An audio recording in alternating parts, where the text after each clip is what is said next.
What's going on, everybody? Welcome back to another episode of the Viall Files Bachelor Recap Edition. I'm Nick, joined by Allie, Amanda, Derek, and our special guest today, Arden Myrin, who I apologize for getting your name wrong for the past week. I should have known better. I mean, honestly, I have people that I've known my entire life who don't get it right, and I don't care. You can't have a Y in your name and be mad when people pronounce the Y. You know what I mean? Like that's a wild card. That's you're choosing to be unhappy. You know.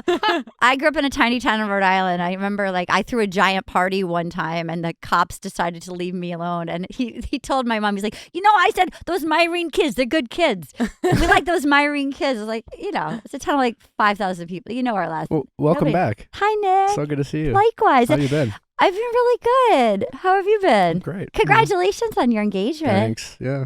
And congratulations on your design chops. I'm an interior design fan, and I feel like you've really stuck your landing. Thank you. I had a lot of help. It's gorge. It was a community of influence. Okay. Yeah. Who helped you? Like, who was sort of who did you bounce ideas off of? Natalie played a big role. She has a interior design thumb, if you will. Yeah. And then my publicist, Megan, Allie, and Amanda played a role. Derek was integral in the setup. I don't know if the design-wise, he, supported it.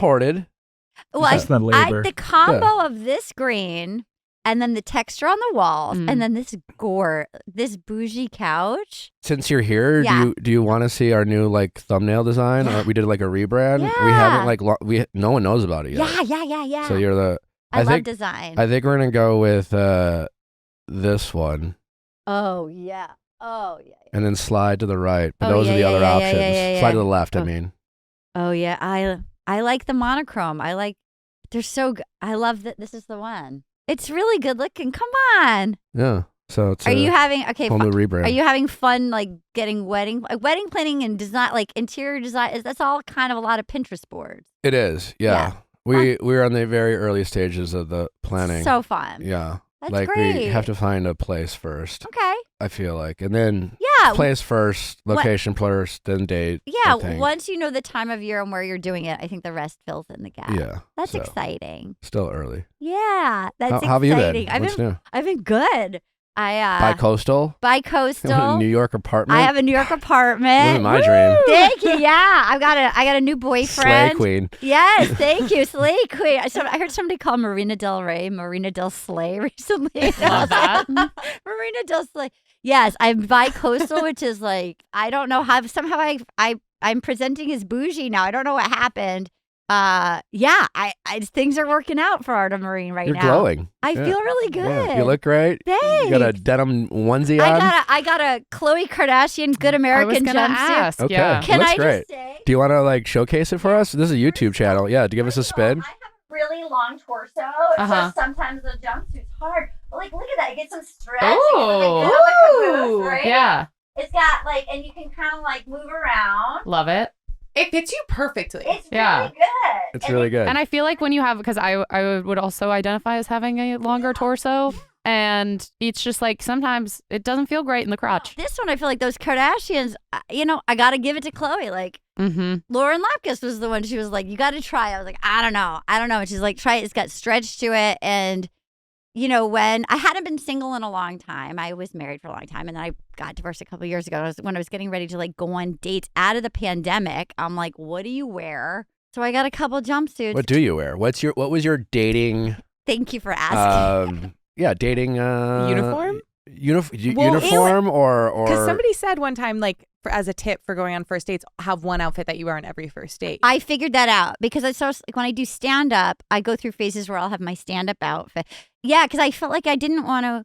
It was coming out of the pandemic, so I had been with my ex apps weren't a thing, so I'd never been on dates with strangers. You were off the game. I was off. It was my entire adult life. So it was trying to figure out. I'm like, how do you present yourself? And you need first date, second date. You need coffee, drinks. I found I had a cute Free People bodysuit that had a scoop, but it was kind of a cute red, and then a skirt that I would wear. That was your go-to date That was my date one because it had a little cleavage, but it was cute, flirty. It wasn't too much. that was sort of my like meet and greet. Like, Okay. and then because I also learned like a jumpsuit's fun, but then it's also like Inconvenient. inconvenient. Yeah. It's also it's like it's sort of a good first date because you're. It's kind of a cock block. Yeah. It is a for sure cock Yeah. block. My now boyfriend. In the best possible It way. is. It no is. ideas, buddy. This is too. It's like a It's denim genius. chastity belt. You It's and I like- both know you can. Yeah. It's a full denim chastity belt. Yeah. Yeah. It was. And when you are like, if you're nervous, like if you get social anxiety and like, if you want to like, if you're on the date, you're adding to your anxiety when you go to the bathroom and you have to just get like And you're naked. fully nude. So Naked and vulnerable. afraid. Shirts on the Naked ground. and Your clothes are on your afraid. ankles. And yeah. literally, and like the locks never lock, and somebody comes in, and you're like, it's occupied. Like your titties are out, you know, like, Yeah. and you're trying to calm down and see if you're like connecting with. Because then you feel like the creep No, when they you're walk the in and yeah. you're all the way You're naked. like, I'm naked in this You're Chipotle scrolling bathroom. on your phone. Yeah, I'm texting my friend naked. I'm like at like a midday coffee date, Yes. fully nude, like texting me, like How's it going? Yeah. Like, well, I yeah, don't have my clothes on Yeah. right now. I'm in the bathroom. like trying to hang on to the stall door. It's just so I would say I bought some jumpsuits for dates, and then I realized like they look cute, but they're not great when it's actually going well and it's like time to make out, and it's not great to go to the bathroom. Okay. So something I love is that when I'm going on Canva to make a graphic for Instagram, whatever it may be, one of the features that Canva for Teams has is it will have your design toolkit. So we have like, you know, our signature for a screen, the colors that we tend to use aesthetically for our designs are all right there in front of me that I can select from. So Canva for Teams, in addition to having all of the amazing tools that you need to design as an individual, creates the connectivity and the communication without needing to exchange an email with someone being like, hey, what's the exact scene, like color number for the green that we use, and makes it available right there. It also has up-to-date edits from everybody who's working on a document to make sure that nobody's like repeating themselves, doing something over again. It helps Allie and I stay super organized as we're creating like all different kinds of content. Yeah, and I feel like a lot of times with creative stuff, you only benefit by being collaborative, but you don't want it to be messy. You don't want a bunch of different emails around. Like, you just want it to be streamlined. Well, whether you are working in a team or by yourself, you must have Canva to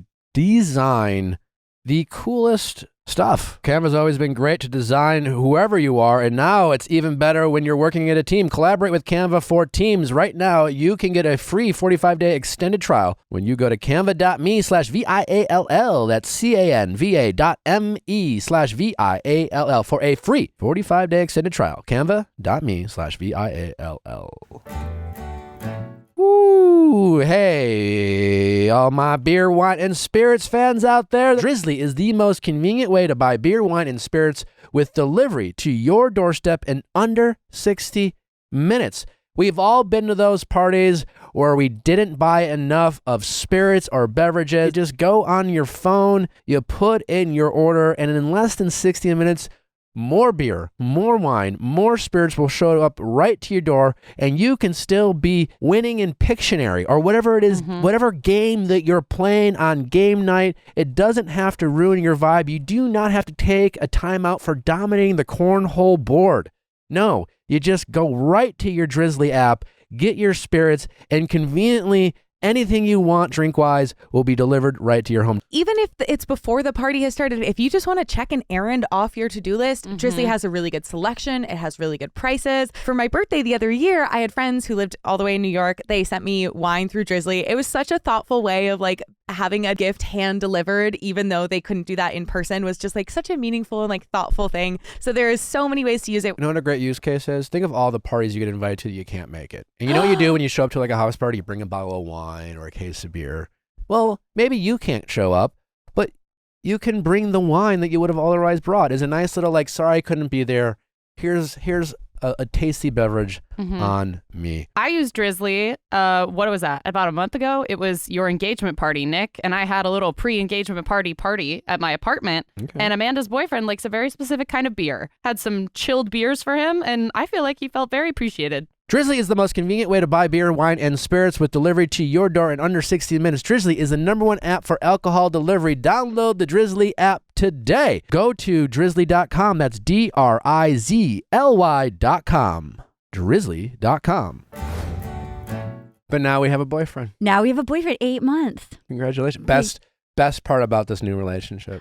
He's really fun. He makes me laugh. My ex was a very nice person, but was more of an indoor cat. And like this person I can kind of snuggle up with and have fun with, but like he's a rascal and we're just going everywhere. Like I would like to be described as a rascal. Yeah. I can see Yeah. I think you are a rascal. I don't know. No one's ever said That's not that Nick, what a rascal. Now I only was in that's not true. I've never heard that one. You're lying. I've gotten a lot of other stuff. You're lying. Well, it's like, I think you're a little bit rascally, but you're also a little bit curmudgeon. Oh, I'm so it like balances curmudgeon. out. I've got an indoor cat too. I'm an indoor cat. I present as an outdoor cat. I present as like an alley cat, but deep down inside, I'm an extroverted indoor cat. I'm an alley cat. I'm Yeah. more of an outdoor cat. A stray because cat? alley cats are the ones who are actually more like skittish. Like indoor cats are like have known a life of luxury and comfort. Yeah. Now, my introduction to you. I'm still a little priss though. Yeah. But Tim, I met you. I'd never seen The Bachelor before Caitlin's season. So my introduction to you, you came for me full rascal. Like Full rascal. You Full rascal mode. Full rascal. Like That's- her tail was wagging. And she's like, and I didn't know who you were because I never saw your first. Season? I've never seen that season, so I knew nothing about you. And my friend was like making me watch the show. I was like, all right, I'll watch it. And of course, I was obviously immediately hooked. But I remember the introduction of you, and you showed up, and I'm like, all I thought was, who is this rascal? Who is this rascal? Yeah. Because her reaction to you is like, you don't get that for a non-rascal. Like, that's full rascal response. It's like, she goes, it's Nick! Oh my, like, she was literally like her, like a chihuahua with their tail wagging, respect. It was like, she was exploding at that, like, boy band thing. Okay. And so to me, you're full So rascal. I do have rascal energy. Obviously. Great. Yeah, like Just- rascal son. Yeah. Rascal Flats, honey. Rascal Flats, yeah. That can be your drag name, is Rascal Flats. Love Yeah, it. I think you have full rascal. So yes, what I like about this guy is he's a fun rascal. He's a fun rascal. He's a fun rascal, and he's like, but he's very good at like checking and making plans and like.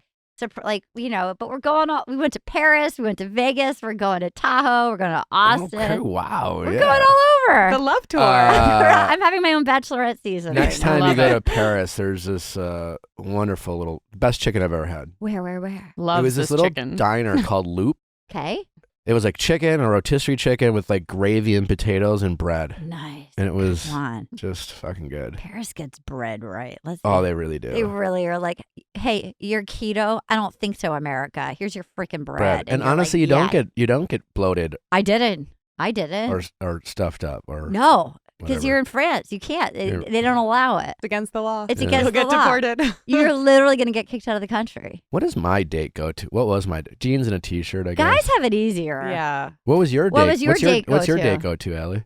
Like literally very similar to what I wear to work. Like jeans, a bodysuit, and then a blazer or a jacket. Bodysuit. Yeah. I wore a bodysuit on Thursday and I related How'd to that you. date go?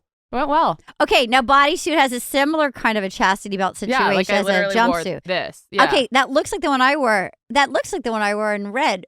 Who makes that? This is from Aritzia. I love it. Yeah, Yeah. obviously. Yeah. Also, long torso is. So again, you're aware of it. It's Mhm. giving you a how do you do, but it's kind of sexy. But again, there's a fabric blocking. Uh-huh. There's a fabric dam. I am safe. I am Yeah, Yeah, part of your ad trapped in. says, "Are you sure you want to do this?" that's right. Yeah. That's right. Yeah. Mhm. And I appreciated that. Like on the first couple days, like I intentionally was like, I don't want to. Yeah. I don't want to. Like with all of LA, it's just not me. Yeah. So let me I agree. just smooch on the sidewalk and see how it goes. Mm-hmm. I don't know. So the date went well. Did you smooch Oh, on the she has a bit of sidewalk? a smile. Where was the date?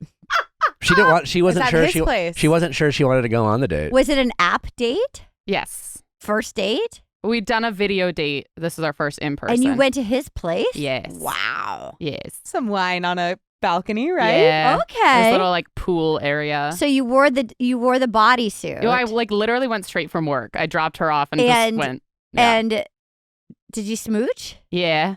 Did the bodysuit become inconvenient? I mean, he noticed I was wearing one. Yeah. And I was like, oh, it's a bodysuit. And I was like, yep. That's right. That's right. Yeah, it is. That's right, He sir. texts his friends, how do I navigate a bodysuit? Exactly. Exactly. He did. He's fully nude in the bathroom, texting his friends. And you're like, it's the only way people can self-soothe on a date. Okay. There we go. Do you have a second date lined up? I think we're going to do the exact same thing this week. So I'm going to leave Jumpsuit? straight from the live show. Jumpsuit? Yeah. Yeah. Really? Every Thursday. Every Thursday. Better date than never. That's Great way to plug. Great time to plug. Don't forget, every Thursday, Better Date Than Never, 9 p.m. Eastern, 6 p.m. Pacific. Where What's Allie that? pre-games her date. It's our live dating show. That's fun. Yeah, and people it's live. So we That's record it fun. live. We basically, it's turned into a sex dating show where Okay. we basically talk about like people's sexual preferences Okay. and different sex conversations and first date topics. And then we just read people's comments. And it's Exciting. turned into a really fun, wild, wacky show. Yeah. I'm often inebriated. Fun. Yeah. You're- Right? Is it? No. Sure. I'm smoking weed. Just You're the way you say great. that is Yeah. kind of like. Okay. I'm so self-conscious about acknowledging I don't care. the weed smoking. Smoke as much as you. I don't give it. I could not care. No, not stand-up you, comedy. Arden. Not you, Arden. Yeah, It's yeah, just but the- to the world. to the world, because you you know know, if you have a drink, you're cool. If you smoke Oh. weed, you're degenerate. Oh, you think? I think for a lot of people, I see. you know, not necessarily L.A. I went to college Yeah. in Colorado. I've been so desensitized to Yeah. weed from such a young Yeah. age. I'm like, I'm not good at it personally. I always You're felt not good at smoking weed. No, I go right to Middle Earth. Okay, I do not pass giggle. I go right to like that's Smiggle. Natalie. Yeah. Natalie was zonk. Yeah. I'll Yeah. be like, "Are you okay?" And I forget that she smoked. She'll just be staring at a wall. I could do a gummy Okay, because I think first of all, more of a body high. I like it because I feel like I can also just nibble. I feel like I can You kind. nibble on a gummy. I can just do a little at a Yeah. time. You know what I mean? I feel like I You can. can't take the whole thing, then you're gone. Oh, It depends on the gum, I guess. I mean, she's a real lightweight that you're talking to here. This person cannot. So and first of all, gummies are delish. Second of all, I feel like if I have a little bit, it just mellows me out and I don't get terrified. Okay. You never get paranoid? No. Well, do I? All the time. But It doesn't exacerbate it? no. Do you have anxiety in life? Yes. Me too. Yeah. For My sure. resting state is anxious. Me too. Yeah. When's your birthday? September 28th. Interesting. Virgo? Libra. Nice. Yeah. Love it. Well, before we get into tea, Lala Kent joins us from Vanderpump Rules this Thursday on Going Deeper. Fun. Oh, Lots of tea. Hot goss. Hot goss there. Hot goss. Yeah, she's in the middle of that. Hot. Anything else we need a promo before we get into some batch? If you called into an Ask Nick show, send us an update. We would really like to know how you're doing. Check in. Don't forget, on March 10th, we are launching Viall Files Plus. What's that? It's our premium service. Okay. Yeah. Cool. So all the episodes of Better Date Than Never that are live, if you Yeah. don't get to listen live, they will be available to everyone there. That's Also, we have our update shows that we do once a month. We'll have multiple update shows behind Viall Files plus a bunch of premium content, like a bunch of pop culture topics we don't talk about, recaps of other shows and things like that. It's going to be a wild time. That's Arden. fun. Yeah. I like it. Yeah. Good for you. Look at you go. Yeah, just right. You don't have to go to Patreon or anything else. It's just it's going to be real simple. You can listen it and listen to the Viall Files plus all in the same place. Super convenient. Look at your empire. We're Good just job. growing. Yeah, That's thanks. huge. Yeah, That's yeah, we're awesome. excited. So March 10th, we're dropping that. Look for more details around Viall Files Plus. All right, Allie, let's get into it.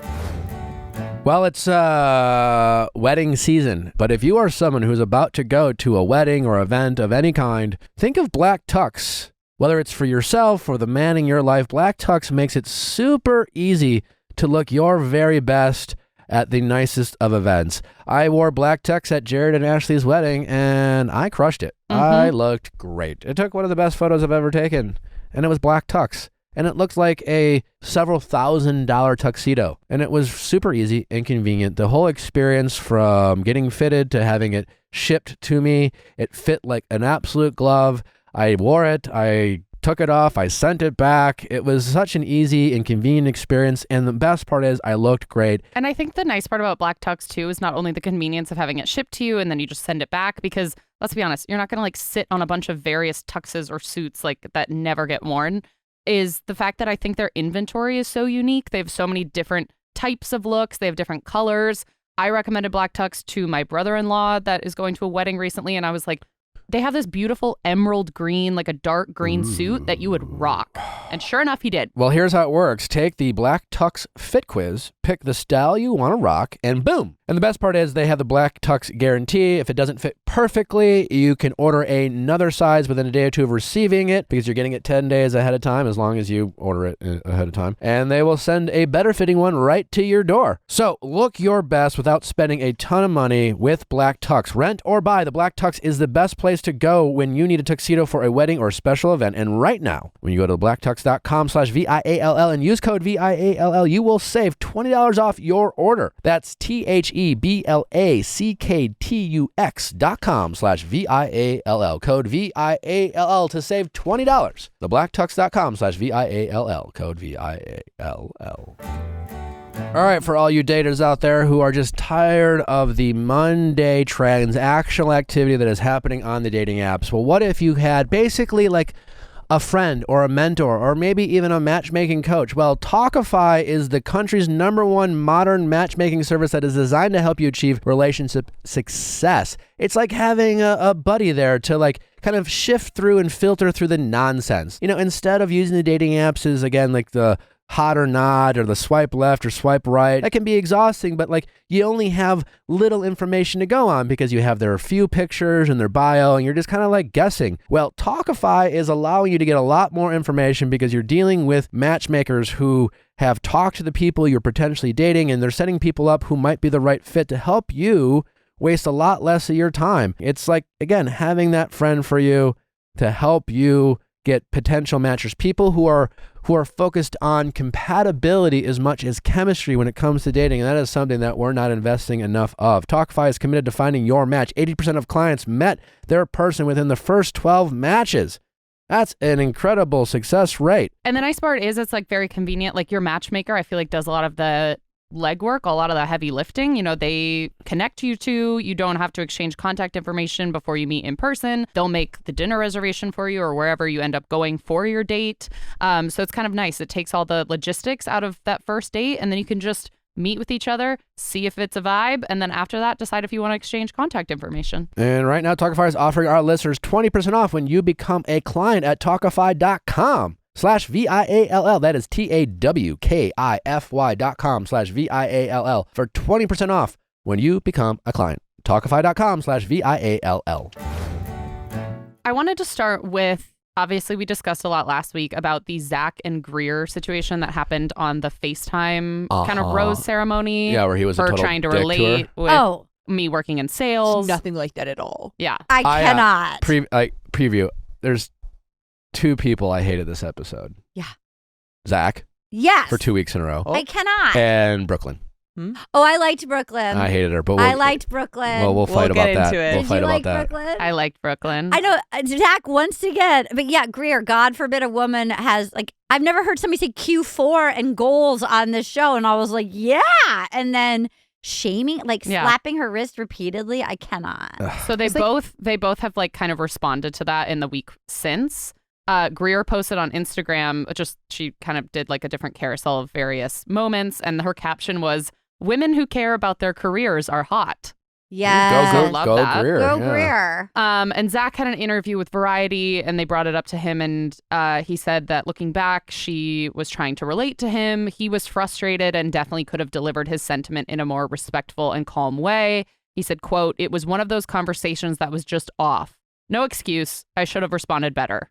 I 100% get where she's coming from." Did he apologize? That does not sound like an apology. Frustrated by what? That she has like career? I think frustrated like when he was pent up with COVID. Yeah, I understand why, COVID, he was frustrated. I get why he was probably not in the best state of mind. He probably still didn't feel well too. Yeah. But I think it was so bad that it requires a actual reaching out to Greer to say, and maybe you'll get that at Women Tell All. If not, I mean, not cool.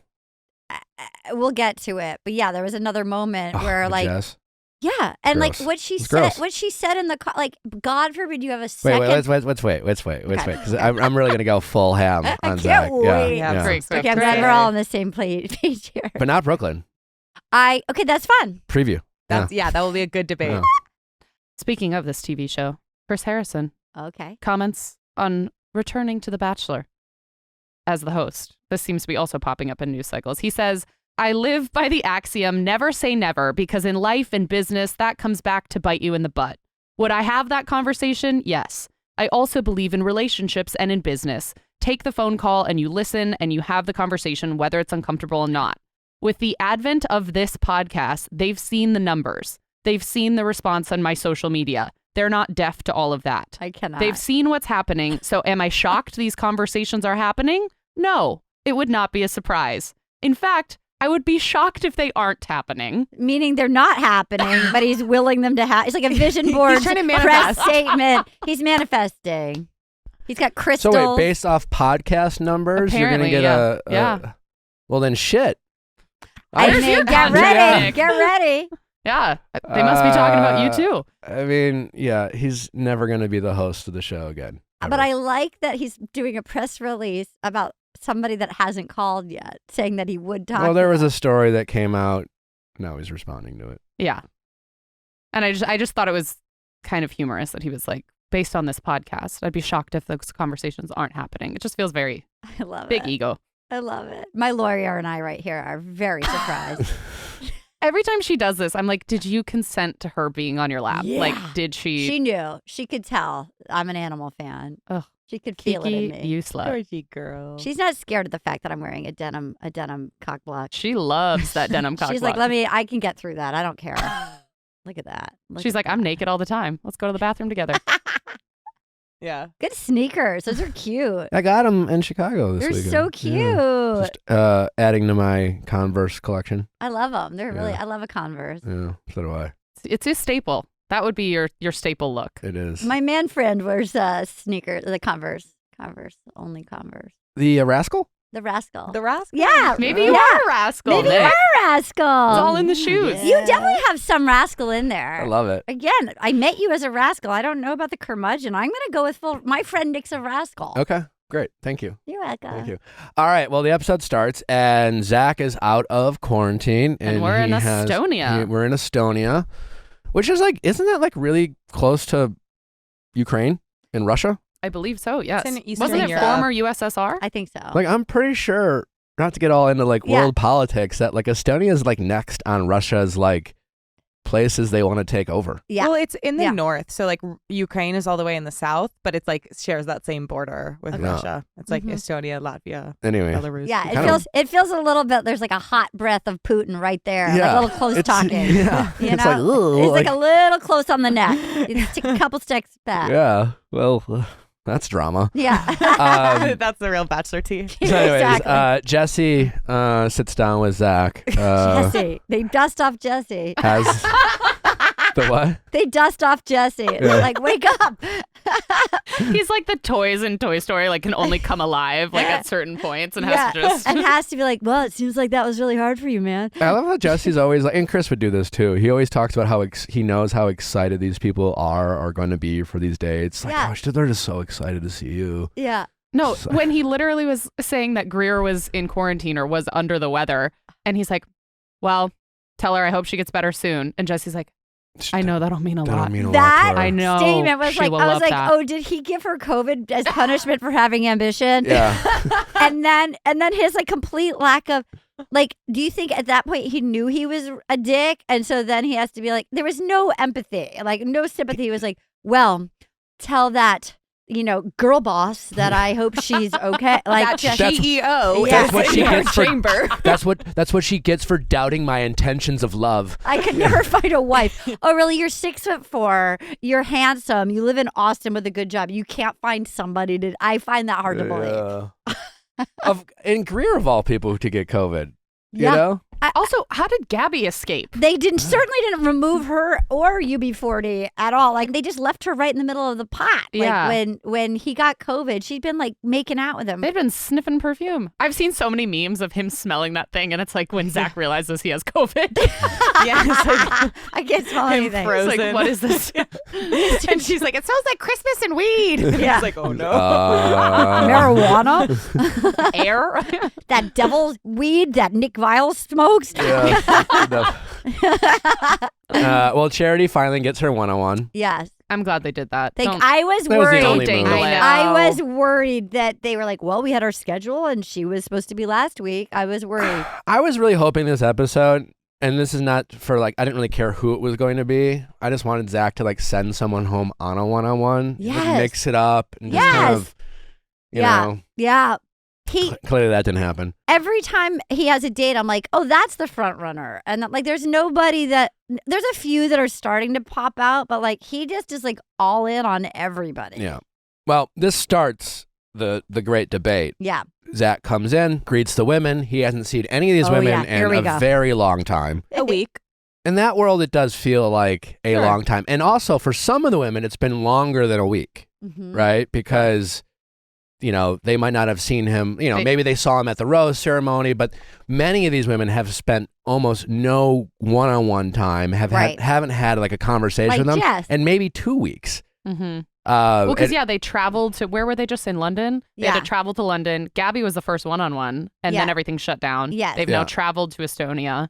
So So that added, Yeah, so for Kat, for example, long time. For everyone. For everyone. Okay. Yeah. For everyone. Here we go.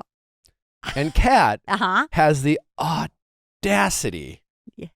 just the Ras- classless behavior, as Brooklyn would say. Oh, okay. Just classless. Okay. Because she wants to have a few minutes of alone time with a guy she is falling in love with. It's kind of a rascal move on and is Kat's part. expected to, like, you know, possibly get engaged to in a couple weeks. And how dare she take some time to talk to Zach? All of them want to do that, though. And they all could have.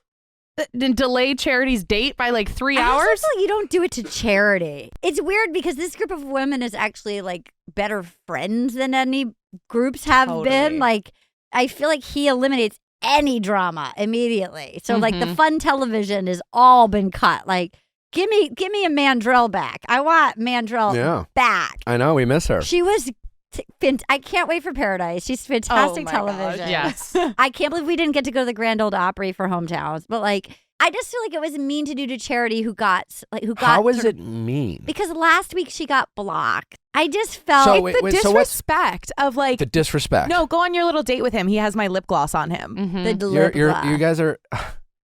First of all, I just want to say at this point in the season, if you are worried about fairness and other people getting their time, you're in it for the wrong reasons. But you're the OG rascal because you mixed it of up. You are course the you're OG gonna- rascal. You I'm simply saying there are people at this stage in the game. yeah. You know, when there are 7, 8, how many? Yeah. 9. How many people are left? There were 9 to start the episode.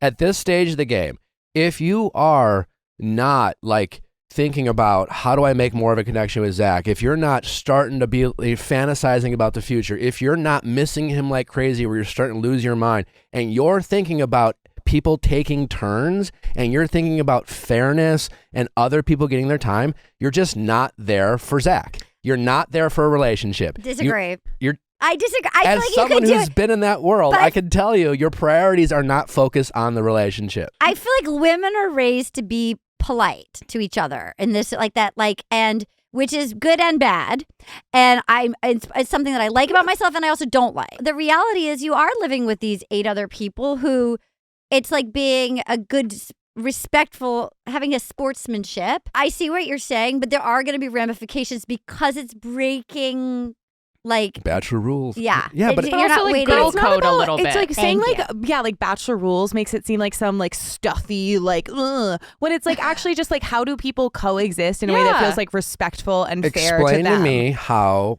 Kat in any way impacted Charity's by pulling Zach and doing whatever. Explain to me how she negatively impacted Charity's time. She delayed the date. How? It How do you changed- know that? You don't know that. Well, she They used took a time watch to stop time. As someone who knows how those days work, I'm telling you, she didn't delay shit. I just But it changes the whole energy of it. And it feels very much like, Sure. no, I get to go take him because like I'm the better connection and then you can go play with him. I agree with you. I think that look, as a person who does have anxiety and gets nervous and gets so like I would have been nervous and like gearing up and excited. Like this has been building and building. last week she was ready and then it didn't happen. She finally got it.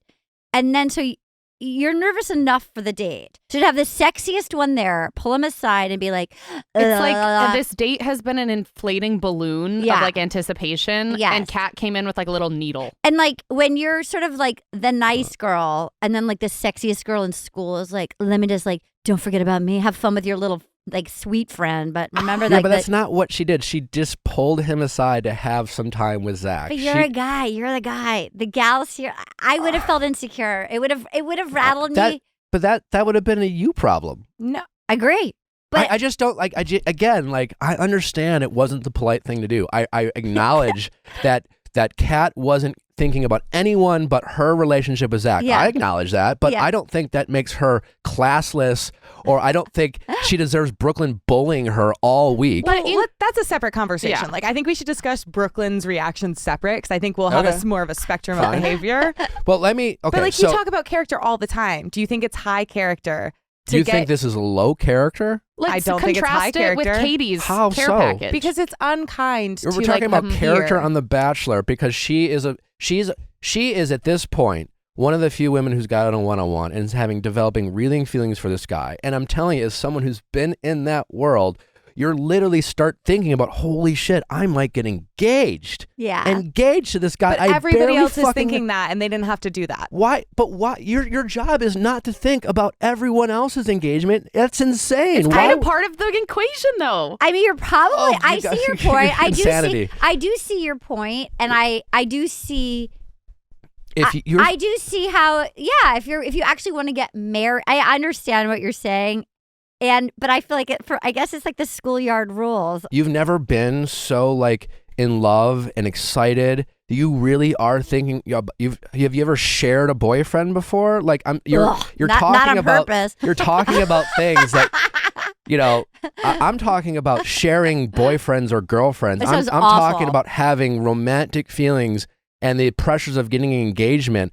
I know what that feeling is in that insane, unrealistic environment, and you guys are applying real world rules to a non-real world environment. No, you're right. You've been through it. I'm saying that like there are at this stage in the game, there's two groups of people. Okay. There are people who are developing feelings, Yeah. and there are people who aren't. Brooklyn knows she has no shot with Zach. She knows. She knows she's not in it. She's gonna kill it in paradise. She might be your bachelorette. I want Brooklyn as Bachelorette. She'd be so cute. Yeah. I love her. I think she's a Yeah. bully. Oh, okay.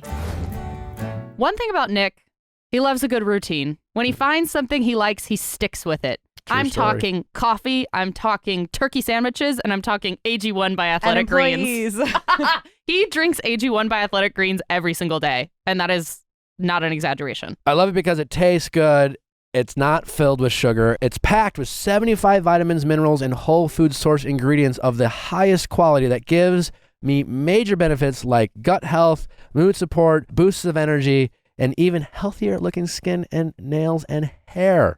Because if you are doing stuff to individually target all of those, you end up with like a fistful of pills. And the nice thing about Athletic Greens is it makes doing something better for yourself the easiest habit you could possibly build. Yeah, so it's an awesome and easy habit you can develop in under a minute. Such an easy way to take supplements and vitamins. If you're looking for an easier way to do so, Athletic Greens is giving you a free 1-year supply of vitamin D and 5 free travel packs with your first purchase. So go to athleticgreens.com/Viall Files. That's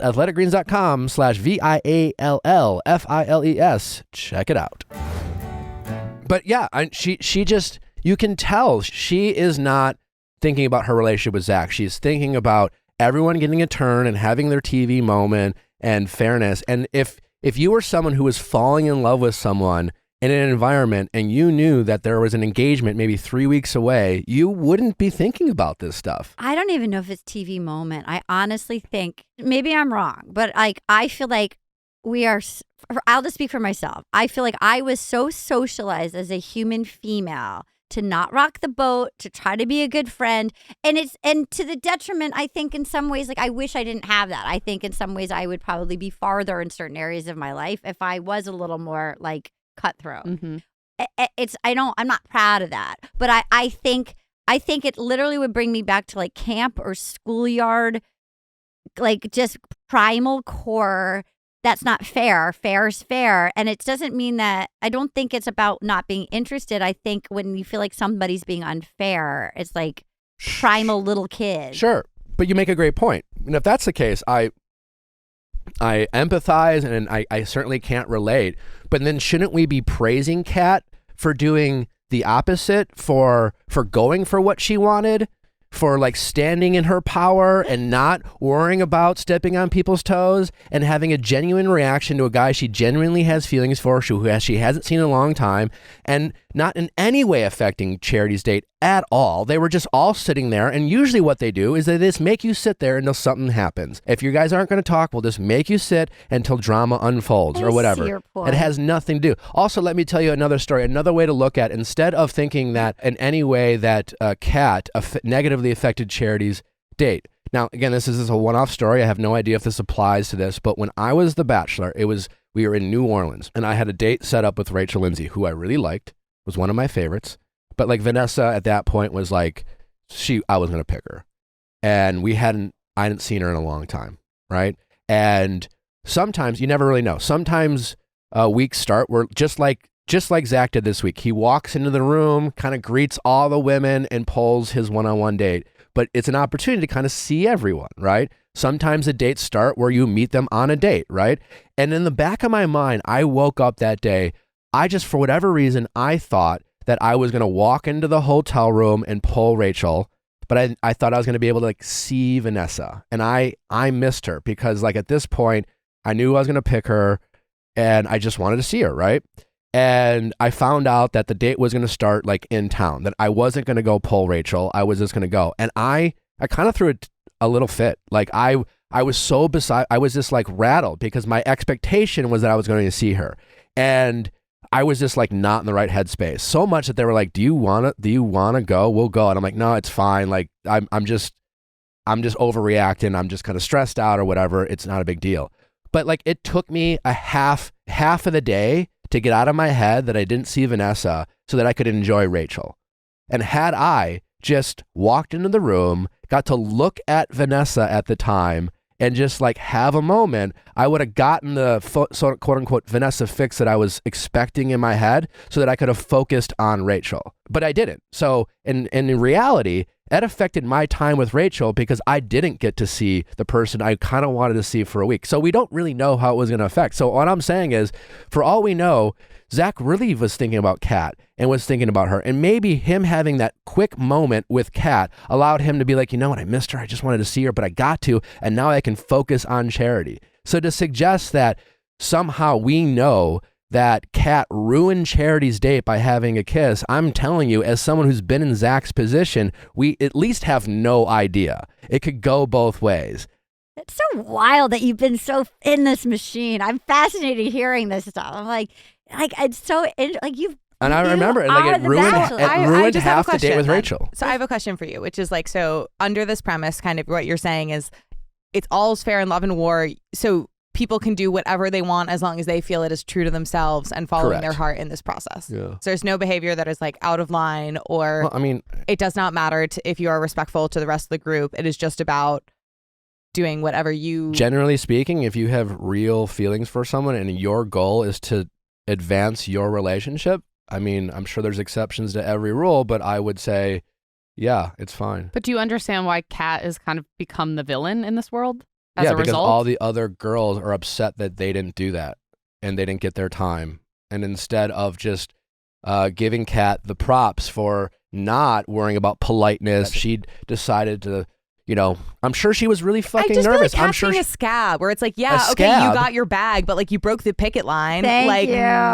I also feel like, I'm not saying it's just, but there's parts of it that I like. I'm proud of for being, I feel like, being assertive or being a good friend and like being I play tennis. I'm not saying I'm necessarily good at it, but I play tennis, and there's certain people that are very good on the court, but they're poor sports, and it's not fun to play with them. It's fun to play with somebody who is an elegant winner and an elegant loser, and like they're, to me, like, I don't know, like, who was the poor sport here? Was it Brooklyn or was it Kat? How was she played the victim. She wasn't a team player. It's one thing if you're like, She played the she didn't she was playing the game aggressively. She if we're using tennis analogies, she rushed the net kind of thing and spiked it in her face. Okay. Went to go to the bathroom and she said, "I'm serving. Oops, I scored a point." Yeah, you can go to the bathroom. She didn't write her. You can rush the net and spike it. It's like if you like throw your racket or are like kind of it's like there's just I don't know. I look, I'm not. I would probably not win. I would probably be like, oh, we all like her. I would not have it in me to make it all the way to the end. You would be like the Jess. Everyone gets a pedal. Yeah, type of energy. You guys are all talking like she showed up in the middle of their date at dinner and you're right. told Zach. No, and you're it's right. just like this all happened before the date even started. And Charity's acting like, and I'm sure everyone who's listening to this is agreeing with y'all. Like I'm certain that everyone's just like, shut the fuck up, Nick. But I'm telling you, like, it makes no sense. Like it doesn't make sense that this whole we talk about right reasons and building a relationship, and then here's this woman going out of her way. I'm sure she was super nervous and worried what people were going to say, but she just wanted to see a guy she had feelings for, and she just had a moment with him, and we're treating her like she's the most wicked, poor sport, low character, as Amanda's suggesting. That like she's a scab. I'm sorry. These are words. Your no, words. I know, but you've also never mind. I think the Brooklyn discussion is rich because I think her reaction was like huge. I also, before we like close this out, do you have anything to say about the way that she like very much pretended to be a victim in that situation? Like, what do you mean pretended to be a victim? Brooklyn went after her and called her classless. So it's like, and she stood up for herself. But if your point is like, you can do all's fair in love and war, do whatever you want. There's ramifications. Actions have consequences. If you're gonna piss off the house, and Kat's sitting there like, I don't know why they're all reacting this way. A bully picks on someone who is like, a bully just like picks a victim or a target. Like, this was like, do I think Brooklyn's behavior was like fully called for? No, I think some of her words were kind of harsh. I think it was really out of line for her to like she deserved to be called Charity. Classless. Anyone could have done that. Anyone, including Charity. It wouldn't have been a classy that's the point. move. Nobody else did. No, she was the only person. This is a nice group of women. So people who want to stand out are classless? People who want to take a risk are classless? It's how they do it. How could she have done that? What? Wait till the cocktail party. Why should she? Why? So, no. Or do it, or do like what Katie did. Or do so you're saying that she couldn't have done that? Because I'm asking, how could Kat have gotten some extra time? Katie with the care package. Do what Katie did with the care package. That only works when the producers help you out and allow you to sneak out and set aside time for you. Yeah. And the producers probably said, well, if you want to pull him, go pull him right now. They probably set her up. Well, they realized they don't have a villain, too. I think they knew it would start a fire starter. Also, aren't you excited? Because you had called it all along. Like, you were like, there's something about Kat where, like, she's crazy. Some crazy to her. I was, but I was wrong. I think she has every right to be upset. And I think all she did was do something bold and assertive, and she took a risk, and not because she wanted to fuck anyone over, and not because she wanted to be classless, or not because she was inconsiderate. It's because she cares about Zach, and she went a week and a half without seeing him, and instead of sitting back and pulling the Jess card, which is kind of do nothing until it's too late. No, that's not the way to go either. She decided to take a risk and like be there for the right reasons, which is to evolve and elevate and advance a relationship. I respect your hot take. And all these other people are just like waiting around for their turn at a cocktail party. And that is not how you advance a relationship and build a relationship. That is how you get airtime. That is how you get followers. That is how you become likable on TV. She got airtime. She got airtime. Yeah. She got more than Jess did. I mean, she took a risk for herself in the relationship, not for TV or to be more likable or to like be respectful. It could be for TV. She's now the villain. I don't think she wanted that energy. I do respect your hot take. I can see what you're saying, that it isn't the end of the world, that it is just a pull and a kiss. But with a group of people that have become friends where there is no villain, you're the new villain. Sure. And it depends on your values, where it's like, if you're a bachelor and you're like, hell yeah, that was powerful and assertive. I like that. I want someone who goes after what they want. Like, then it's awesome. And then like somebody else, like if I were in a situation where someone did that, I would be like, ooh, I didn't like the way, like everybody's allowed to have different reactions to that. And it's about like the totally. I think Brooklyn's a bully because I think why Kat was right. Why did she have to start calling her names? She could have just said, I really didn't like that you did that. It wasn't the time. I didn't think that was fair to Charity. That's all she had to say. No, she started calling her names. And then throughout the entire week, she wouldn't let up. She just kept, she felt like she had the influence of the house. She felt like she was on the popular side of this argument, and she took advantage of it by like just relentlessly going after Kat because she knew that everyone else had her back. I feel like they were both activated though. So like the more Kat kept being a victim, the more Brooklyn's really young. Isn't she like 22? 25. Is she? 25. Oh, she's 25. kinda Okay, the same I as all thought of she them. was like 22. Okay.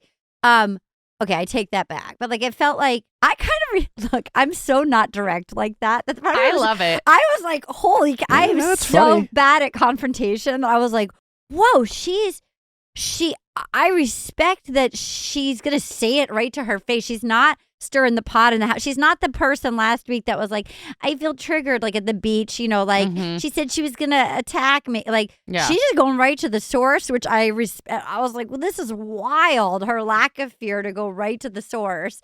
And I think the more she could have dropped it, but then, I mean, it was a lot, but then Kat continuing to be like, I'm a victim. I think the two just kind of kept that fanning the flame. Yeah. I bet Kat felt like a victim because like here she They is. always do. But When you have someone's the- playing the victim, they always do No, feel when like you a had victim. the entire house going after you for what you felt like was just doing a sincere thing, and they wouldn't let up. What like did you expect? I loved Like- Ariel to I know, me I was the expected, queen. I expected Yeah. all this, but I just don't think it's right. No, just I'm because saying the that. house. I'm saying that to Kat. Like, what did you Ariel- expect after pulling? Ariel was the one who handled it so well because when Kat was trying to get her sympathy, Ariel was like, she's like, I wouldn't have done this without COVID. She's like, but you did do this. Like, I felt like she was able in an elegant way to not buy into the bullshit.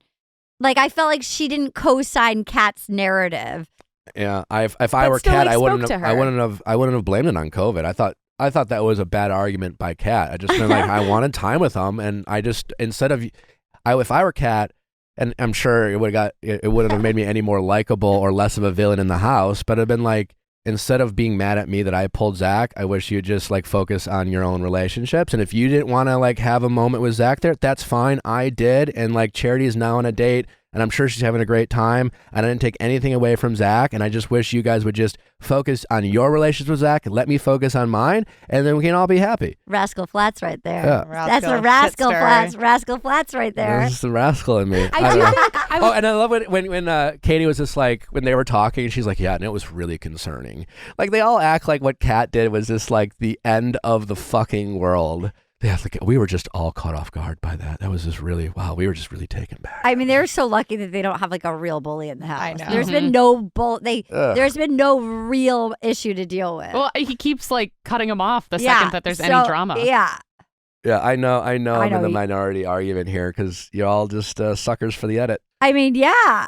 It's different values is different than suckers. No, for you're edit. suckers for the edit. I just don't get how the different values. You're dating the same person. In what world would anyone listening to this episode or watching the show or in this room can speak to their values of like I would never use that allowing their word. boyfriend to like make out with someone else and then call that considerate? What? What? But, You like, lost me. It's just that like too. I experienced this on the show. That everyone's just like, well, that's just rude. That was inconsiderate. I wouldn't have done that. You're not being a team player. You're not sharing. You're not like waiting your turn. It's like you're dating the same fucking person. Like, why are you okay with that energy? No one wants to share their boyfriend or girlfriend in the real world. Yeah, So that's why but you people get signed up mad. for the That's why Bachelor. people get mad. No, 'Cause I understand that, but at the end of the day, they still end up with one. And Yeah. just because you are agreeing to go to this crazy world doesn't mean you have to drastically change your values of like not wanting to advance a relationship. And like, it's just crazy to me that everyone watches this show, acts as if just because that's how the show is designed, they're supposed to completely rewire how they like see dating and relationships. Well, It's- then that's why these women are like, you just made out with my boyfriend. yeah. But like, then it's okay. Then it's wrong. It's just like, because it's all about taking turns. It's just like, because there's a date card. Like there's no rules in Bachelor Nation. Like they're all meant to be broken. It's a TV show. Yeah. They're there to shake it up. And like we're like criticizing people's character because what? She like wanted to pull a guy and spend quality time with a guy that she's hoping to get engaged to in maybe 3 weeks. I mean, like, I think she has a shot at winning, except for he doesn't like drama. Exactly. So now that there's drama, I don't think she has a shot anymore. I thought she had a shot before last week. I thought she was going to win until last night. I think she's going to spiral because of this. Yeah, because he can't handle any negative feelings he can't deal with. What did you guys make of when he kind of addressed with her at the cocktail party, like saying that the energy felt kind of off on the group date? Did you think that was him like genuinely picking up on tension between her and Brooklyn? Did you think the producers kind of tipped him off to something? I got tipped off. How do you think Kat would have reacted if Charity would have done it to her? If like literally the roles were reversed? I don't know. I don't feel like she would have been thrilled. I would have liked to think she had been fine. I can only speak to, I was someone who pulled Kat. I was a rascal like Kat. He was Rascal Black. And Rascal Cat. I can assure you that at least for me, I was just like, yeah, respect, man. Good for you. Look, you became the Bachelor. It paid off. You know, like I wasn't going to criticize people for doing the things that I wanted to do to advance my relationship, but I also wasn't going to sit. Did it give you a harder time in the house? Fuck though? yeah. Yeah. I literally became the villain out of it because everyone's just like, all the guys were just, it was all bro energy. It was like, hey man, you're a good guy. Go talk to my girl. It was not my girl, but that's the energy they would have. It'd be like, it's your turn, man. It's just like, you're all, and none of these guys knew, all these guys, you could tell they were more concerned about having beers and telling jokes than they didn't give they weren't talking about their relationship with Andy. You know what I'm saying? They just were having fun with each other. And then when it was time to record a show and have their chats, they like completely changed their energy, and it was all Bachelor talk. It was all well, it's not my turn. That's interesting. And I know that's what goes on in this house. That's interesting. That's an interesting. The more genuine people are the ones who like act like they would in the real world. Well, I think some people who are very invested and genuine kind of react kind of like you're saying, like as they would in the real world. And then I think for other people, like, I don't think Katie or Gabby are any less into Zach because they didn't pull him. Like, I think what it is that, like, when emotions get to this boiling point, there's, like, a divide where for some people, it's, like, kind of a not up or shut up. Like, I'm in this environment. I have to continue this and stay strong. And then for others, it's I'm going to get scrappy. I'm going to get creative. I'm going to kind of break the rules. Gabby and you're right. Gabby and Katie didn't do what Kat did, but they also didn't get involved in the... Or we didn't see it in the edit because they want to protect their winner. Maybe, but you've never see the Gabbies and the Katies of the world. Like if I would never, they never get involved in that type of drama. I would never insert myself in that. Go back. It's always the people who clearly don't have the connection with the lead that get the most pissed off when shit like this goes down. It's just like, it's not fair. It's not my turn. I haven't gotten my time and yada, yada. And yeah, Gabby and Katie, they, had their comments. I mean, they showed like one word comments we don't even know what they were talking about. It could have been literally anything, but like Gabby and Katie were not involved in that drama. It was Brooklyn. It was Charity. It was Ariel a little bit, but it wasn't Gabby and Katie. Ariel shut it down though. Yeah. Kat tried to suck her in and Ariel was sort of I was respecting how she was sort of like a steel wall. Like she was not engaging. No. Without being rude or like unkind. Because I think that is a good point where it's like Brooklyn definitely got fired up. Yeah. And I also, what did you all make of when Charity asked to speak to Kat independently and then Brooklyn joined? Because that was when I really started to be like, whoa, Brooklyn, like what's going on, girl? Yeah, you're just wild. She felt righteous and she felt right and she felt protected by the house and the majority. Yeah. And she kind of became a bully. Or also protective, maybe. Like, I think she was maybe like, Charity's too sweet. She had another quote lined up from the creators of Have You Ever Considered Shutting the Fuck Up? We bring you. Oh my gosh, so good. To your earlier question, I actually think Zach is so hyper, as your question about whether he actually sent something at the witch fire, which was incredible. Also, Zach at a witch fire, like, wow. Golden. Incredible. But, like, I feel like he's so hyper vigilant where if it's not just, like, fun and light and we're having fun and making out, like, if you're tight at all, like, you've got to just be easy on your game and fun and kissing me. And, like, we see how jacked she was, like, how like screaming like, I don't want to be dealing with this before. Hi, Zach. You know, like, so I think he's so hypervigilant that he did feel an energy being off, and it's possible she's going to spin out. I just know it's also possible he got tipped off. Yeah, probably. We should ask her about like how she's doing. She seems a little rattled. She seems like a little rascal. I thought it was interesting though, rewinding when Zach was talking to Jesse, he completely gave himself away who his top 3 was. Oh yeah. Because when he talks about Gabby, Katie, and Kat. Yeah. And because it was like he went through all the women left. Yes.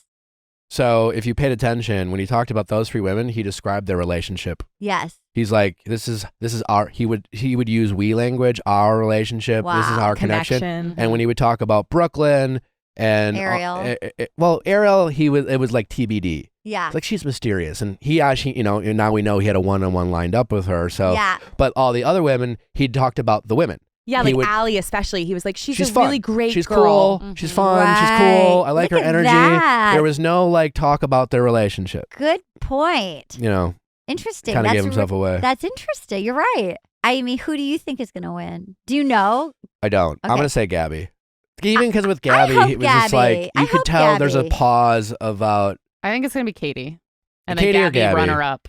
Yeah. Yeah. Okay, but the Ariel Catherine direct comparison.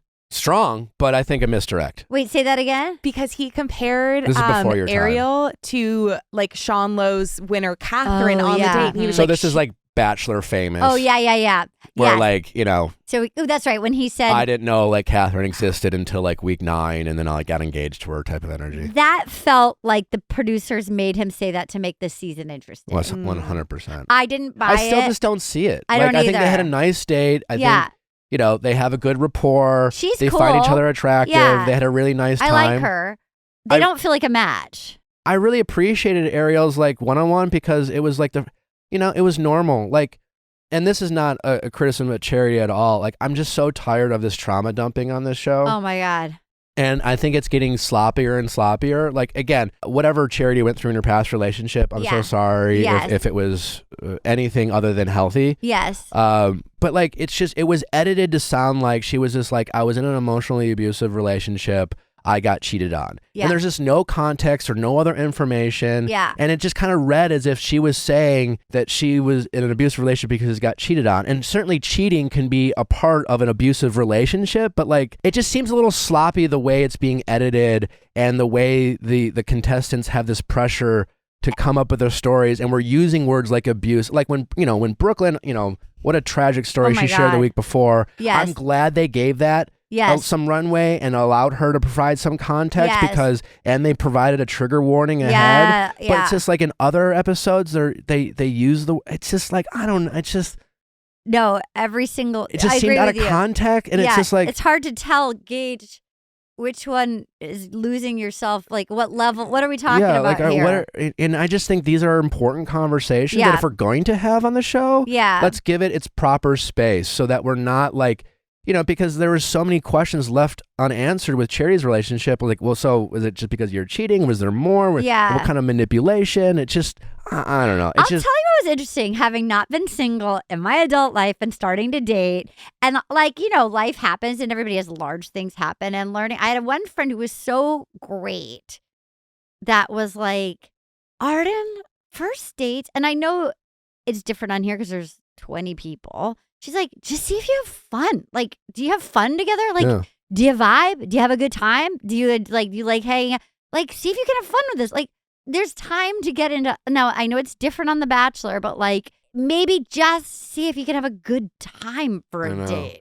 Well, I like Ariel. I loved how she was just like, you know what? I've been single for a really long time. I loved it. And that fucking sucks. Yes. And I'm ready to have a boyfriend. That was just like normal and relatable. And like, I just loved that energy she brought. It didn't have to be this like, hey, what's my saddest version of my story? And it's just, I'm just tired of it. She feels like an adult. She feels like a grown woman. She like lives in Manhattan. She feels like she's probably been on the apps like dating like hedge fund. Like she's seen some dates. Been in she's the been trenches. through it. She's probably Yeah. got like a share out in the Hamptons. You know, she like knows her worth, and she- she's just not ready to settle. And here she is on The Bachelor, ready to go. her dignity in the moment, talking to the producer or however you feel like that. Her dignity of like saying, I don't normally I have a lot of words. I'm so tired of being alone. Yes. Yeah. The Loved humanity that. and the honesty and the simplicity. Loved it. It wasn't for So him. genuine. He didn't see that. I just like really felt for her in that. Yeah. I really was. I loved the humanity of that. It was my favorite one-on-one of the season simply because it was. Yeah. It didn't have some trauma dumping. Yeah. It wasn't like it Yeah. was just an authentic, She's cool. relatable, and real. Like that's a real fear and you're like, I'm just tired of fucking being alone. I found Gabby to be fairly authentic. I I felt agree. like when the way she phrased it when she was trying on the dresses. Yeah, I liked hers. And the way she phrased it, like not in a way that was like, I mean, I don't know about her history with how like, look, as women on earth and dealing with our bodies and pressure, like the way her simplicity of phrasing of like, you make me feel like sometimes I was nervous doing this. I've struggled with body image and like, I felt very seen by like the simplicity of like, there might be more there or there might not, but like, it felt very real, very human. I really was like, I liked their date. It felt like a real person. Yeah, no, Gabby was great. She's Yeah. so sweet. And yeah, that was a great line. You made me feel pretty without looking in the mirror. It was a Yeah. great line. Oh, it's Yeah. so sweet. Yeah, they're very cute. I want the show, and again, this is a criticism of the show, not any of the people going on Yeah. the dates.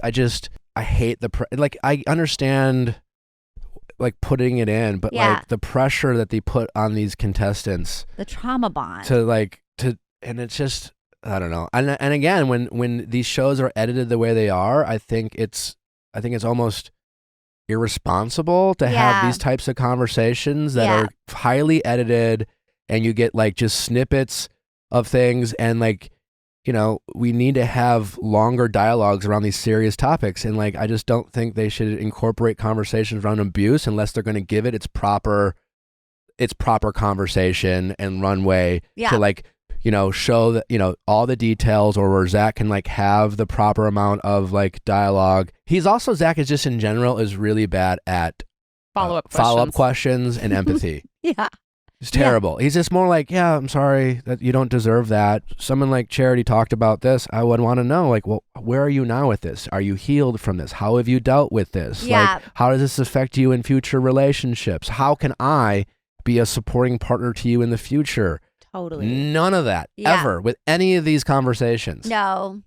And if there's any present day weakness, you're out. Mm-hmm. No, he's really, and well, let's get into Jess, because Zach is, I like him. Me too. He seems like a nice guy. I haven't Yeah. met him in person. He seems like a gentleman, and Yes. I think he's trying really he's hard. trying is really hard. I think he has good intentions, but he's really starting to come across like a guy who's terrible at empathy, and instead of he's making these women feel bad for feeling. They're shaming for sure. I mean, even like they're shaming for feeling, and even like when Brooklyn did like the fist bump, like anything that's silly. When Gabby gave him a nickname in the beginning, like, can I call you Zach? He was like, no, it's Zach. Like, you're like, okay. Yeah, he's like, not goofy or no, fun or there's- like. Yeah. And all relationships are about checking in and saying, "Hey, listen, like feeling a little like uneasy about this. Can I talk to you about this?" Yeah. And Zach is portraying a type of partner where he's like, "No,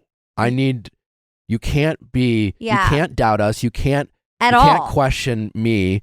And if so, then like this isn't working for Well, me." like Bailey early on, I thought Bailey had a chance to go all the way. And the second she was like, hey, I just need a little reassurance. She's like, Nah, yeah, you're done. out. You're out. Yeah. And then Jess, at first I felt like she was, she's first out of the limo, covered in glitter, sweet little beautiful baby bird who's quaking. And he seemed to like that. He was like, oh, I got to protect my baby bird. And then it's like, okay, this is not sexy fun time. You didn't learn how to fly on your own. Like, I was optimistic though, because it felt like on group dates he was the one pulling her. And he told her about his diagnosis out Yeah. of the blue Yes. on Yeah. a very early group date, which is Oh, he something almost died. he said he'd never shared with anyone. Yes. Yeah. Yeah. So it's very confusing. her statement when he caught her in the car, she was so right. She was like, if I'm supposed to marry you and you seem completely baffled that I would want any alone time with you. Like, he had no sympathy. It's he was so outrageous in that moment. Oh. It was, so first he was like, she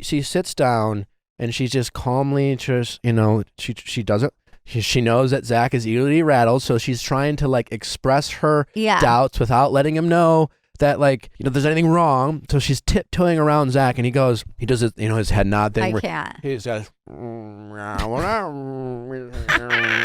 does that thing. And then he goes to Jess when she was like, well, I'm just feeling like a little, I guess anxious or insecure because I haven't had some like one-on-one time. And he says to her, well, that's something I needed to know. He like lectures her. Yeah. And it's just like, he sounded like a guy who Valentine's showed up or her birthday and he completely missed it. Yes. And then she goes to her boyfriend and says, yeah, that kind of bothered me. And he's like, oh, well, that's something you could have fucking told me that you wanted a card on Valentine's Day, that you wanted me to acknowledge your birthday. Yeah. You could have and told like me made that. her feel superficial and shallow. Cause like the way, because I did feel like towards the end of the conversation, because she kept having to repeat herself, being like the one-on-one. And I felt like he made her sound she didn't sound bad in that conversation, but he did make her sound almost like petty or specific because he was being so obtuse about this one basic fact. Which is also, it is literally all about the one-on-ones. Zach knows this. I mean, he was after he was about to go out with Ariel, and he was like, "Oh, I didn't get to know her till the one-on-one." I was like, "Yeah, no shit." No, like, he literally tells Jess that it's not about the one-on-one and acts completely obtuse and shocked. oblivious. He's like, "What is this about a one-on-one? What, a one-on-one? Like, how could you? What do you mean? He had the one-on-one? same energy of talking about how could you bring up a one-on-one that he did when the conversation about followers happened. Yeah. Like, it was the same level of, how dare you just be here for a one-on-one? I feel like he acted as if Jess was being like, why did I not get the first rose at the ceremony? Like, that was the level of kind of like arbitrary that I feel like he was responding to. I agree. I felt for her because you could see the producers, I don't know, intentional or not, but she was off the rails. She was spiraling. And she was telling the amount of times she said, I'm the last person to get a one-on-one. It was like, it was on loop. And I understand that they're away from the friends. They're away from the internet. There's no books. There's no television. There's no phone. Like, so I can, it was already in spiral. And then to be with the coldest, so cold.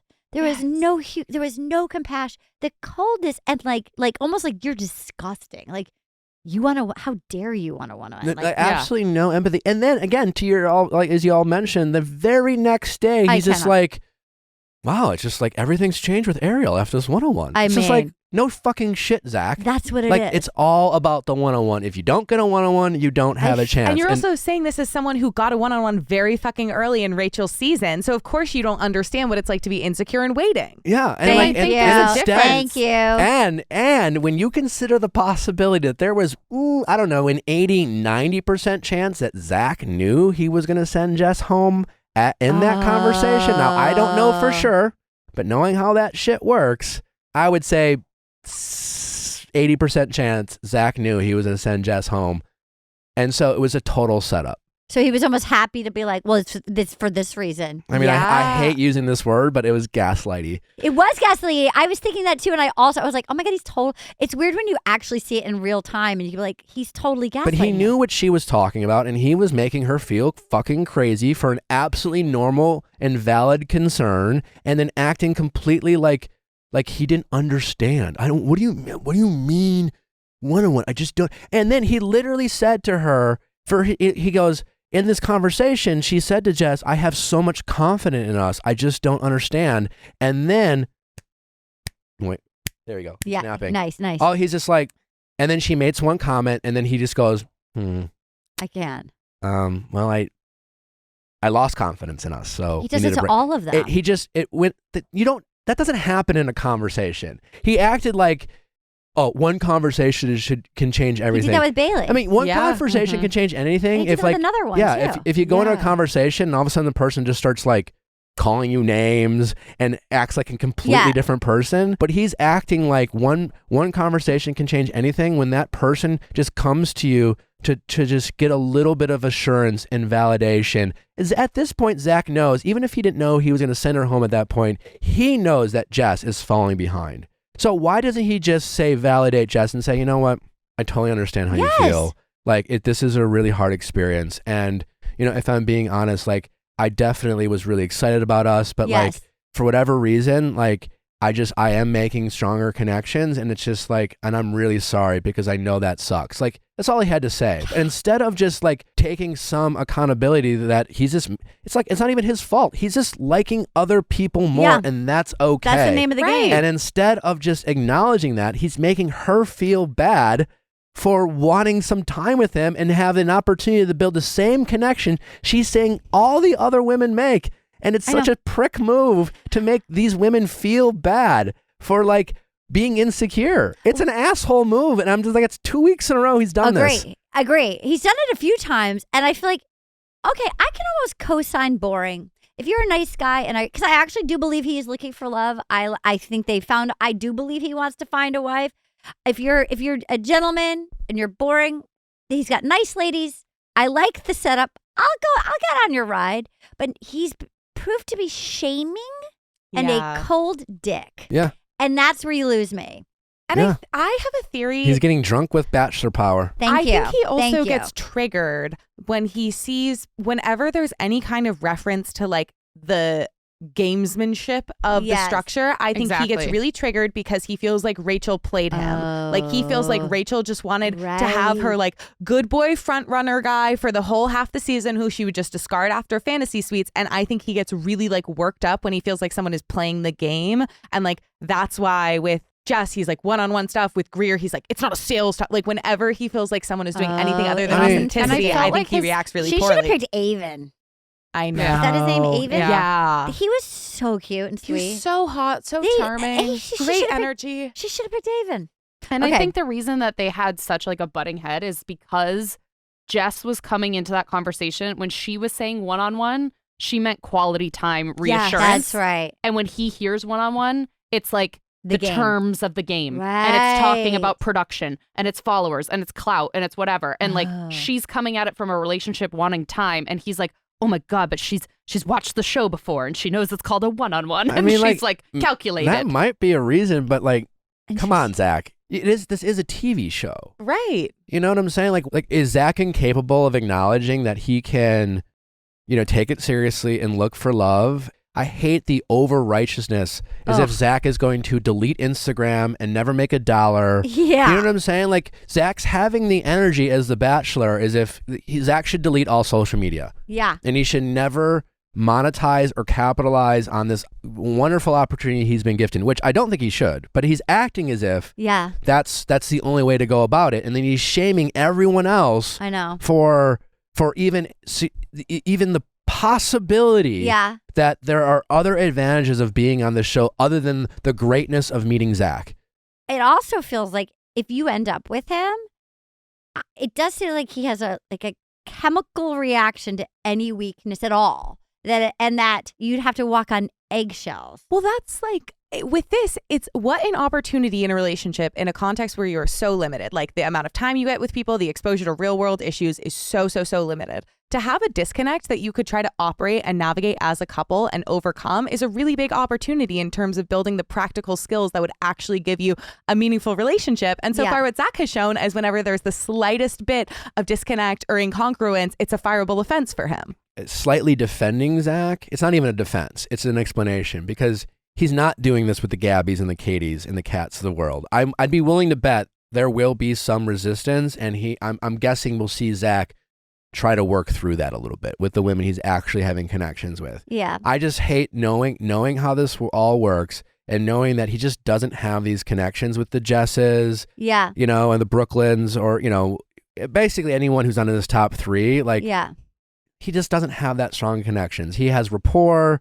He has familiarity. But then it's kind of the chicken and the egg situation. The reason that they're bringing their insecurities to him is because they don't have those relationships. But what I'm saying is Zach is, instead of just like empathizing with him and trying to like make them not feel shitty for not building a connection with him. His way of breaking up with all these women is to make him feel like they did something wrong. He shames them all. He slaps them on the wrist and sends them all shameful. They all go To the home wondering stocks. what happened or what they could have done differently or how they fucked up, as opposed to just saying, hey, listen, you're right. it just didn't work out. And it's as much as me as it is you. And I wish he could have fallen on all these swords and make it seem like he did it with Greer.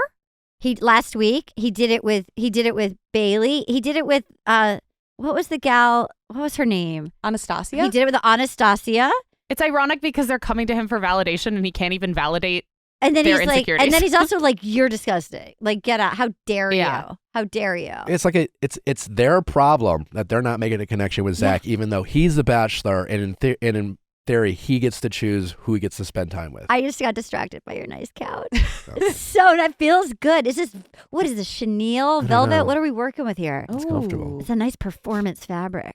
This is nice. This is nice. Thank you. I like it. I like it. Feeling good. Do we want to talk at all about like the witch date in Estonia? Oh my God. And just like, and also how devastating the candle moment was with Jess. Oh my It's gosh. almost like foreshadow. She died in that moment. Yeah, it's almost like the ghost of Elon Gale, like a great producer just came out. Was like, like just the best producer that ever. He was the best. I missed him as a producer. You just picture somebody being like just blowing it out from afar. And the way the witch went, oops.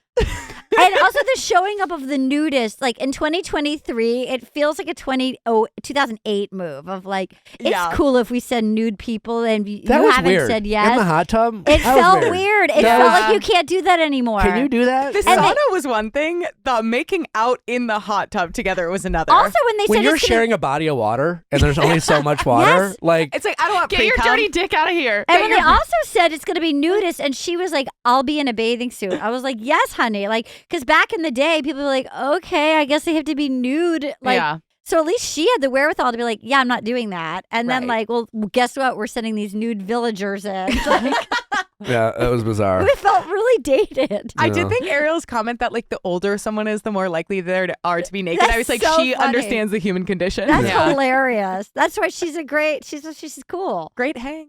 Yeah. Do we think Ariel has secured a top 4 spot? Okay, let's see. You do. Wait, who else? So would it over be? Charity.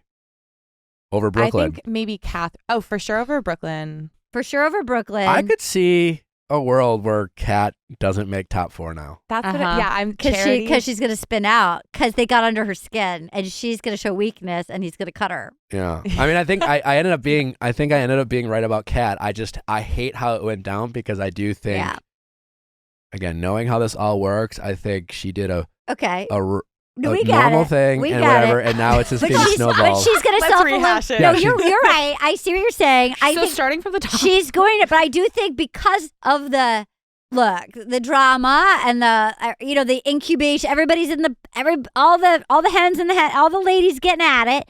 I think she's going to. I think Brooklyn has gotten under her skin. And she's not going to be able to keep it together enough in a way that's smooth sailing. I think whether we see it or not, it's going to be Katie that gets Kat eliminated. Oh, hot. Yeah. Good hot take. Why? Because I just think she will just, I don't even know if we'll see it. Love it. But I think hot. he really likes Kat. I mean, he's been She's very, sexy. very emotive and very she's foxy. and I just think he really trusts and respects Katie and Gabby at this point. Yeah. And I think if like maybe they're talking and Katie, all she has to do is like, oh, I don't know.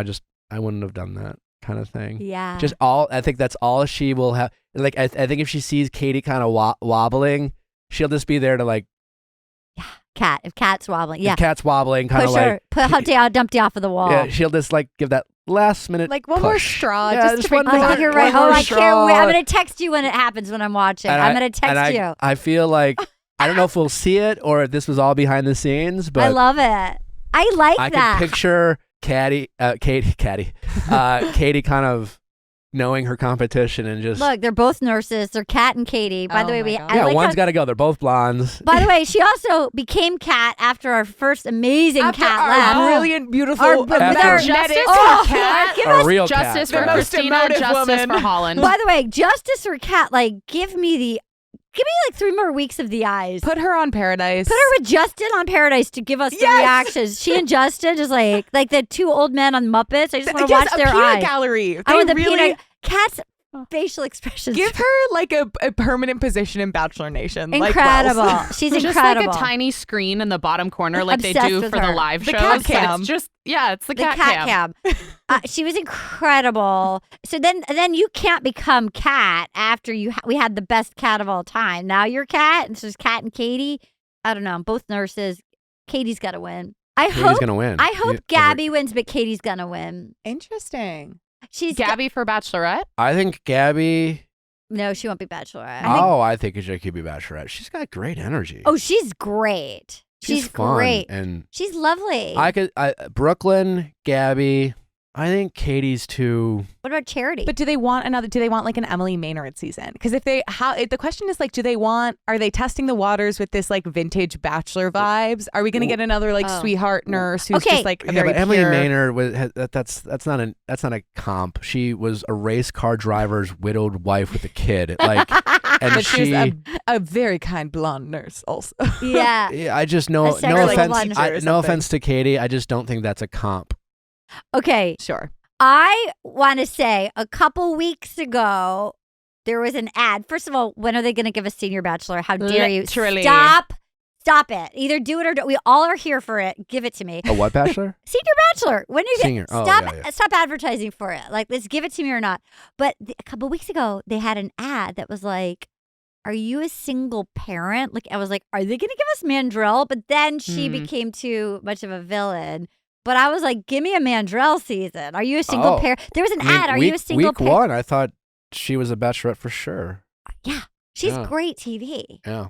She's like really popping off on social media though, in terms of like a lot of TikTok content, which is the reason I'm thinking maybe no. What flavor? What flavor? Like, it's just like like whether it's Bachelor content or humorous content, like it's just a lot of stuff is being pushed out on TikTok, and I'm like, if you're Bachelorette, I don't think you're doing that. Also, one of the things she posted was it was a clip, and it showed her on the group date, and then they did a talking head from the one-on-one of her saying she wanted the rose, and then it cut back to the group date, and she made this TikTok being like, love that they showed the dress I was wearing on the one-on-one. Like, she's calling out the edit too, to your point. So not only is she like posting a lot about it, she's a wild card. Yeah. She's a wild card.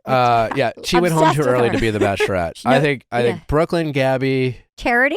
I don't see it. I hope Charity like goes on Paradise and like gets wifed very early and then gets engaged. What about Greer? Greer, we don't. I mean, she's not gonna be Bachelorette, but like she doesn't stand a chance of even making it to Final Four. She's gone next I think week. she's gonna get eliminated before. Yeah, because she has Q4 Maybe sales. Zach takes her out on one. Yeah. Q4. You can't have a Q4 sales and go to hometowns. Yeah, that's disgusting. She's going home next week. It's disgusting. Too much on your plate. You can't possibly do it all. You can't say the word "I have my own goals" and make it. How dare? It's hometowns, not work towns. Q4, exactly. Do we have 2 weeks before hometowns? She brings him to her office, and he's like, "No." I hope 2 weeks because it would be very intense to go from 7 to 4 would be really. Okay, I think that's what's going to happen. Greer's going to go home next week. Yeah, and then Greer and maybe one other person, right? I'm going to guess Greer, and then the week before hometowns, you'll have 2 go home to eliminate the final 4, and then that'll be the big question: is it going to be Brooklyn, Ariel, or Charity, or Kat? I guess, yeah, because I only feel super confident about Katie and Gabby now. Yeah, Katie and Gabby now. Mm-hmm. I feel like it's going to be Katie, Gabby, Charity, and Ariel. Yeah, could be. Yeah, and that's what I think. Kat goes home the week before. Kat goes home. We're gonna have one more week with her, so we're gonna have 2 more weeks. We're gonna have Brooklyn will be next week, then Kat and Greer. Greer's gone too. If you're a producer, he really likes Kat, right? So does Greer go home on a one-on-one? Maybe. Yeah. Oh yeah. Good call. Yeah. It's a Zoom. Gets sprung out of literally gets Zoom. sprung out of quarantine. Yeah, I was like, gotta you're go. right. She does. He's pissed that he has to keep keeping her because he can't cut she her. got COVID. Yeah, he's gonna keep her that extra week. week. If you're a producer, don't you want Kat to make it to? Yes. But he keeps cutting He keeps cutting. You want them? You want to? I want to have. What if we have a Kat and a Brooklyn 2-on-1? Oh yes! Maybe. I was also thinking that. That's what it is because we don't have any enemies right now. That'd be great. They should do that next week. Because Kat's value is with Brooklyn for drama. Oh, you're absolutely right. It's a 2-on-1. and he's gonna have to pick Epic. Brooklyn. Epic. Oh, that would be so mad. Only to send her home the I next know, week. Yeah. I know. You know what? But he might pick Kat because he doesn't want to pick Brooklyn. Do we? I think we covered it all. Yeah. I mean, we had the nudists, we had the witch. Zach's an asshole. Zach sucks. He really, yeah. Also, I just wrote down the quote of like what he said to Gabby, where he was like, I miss you a lot. I hope you know that you're one of my strongest connections and I feel so good about you and I don't want you to worry. Yeah. Like, I get butterflies. It worries me that she announced that she doesn't like to kiss.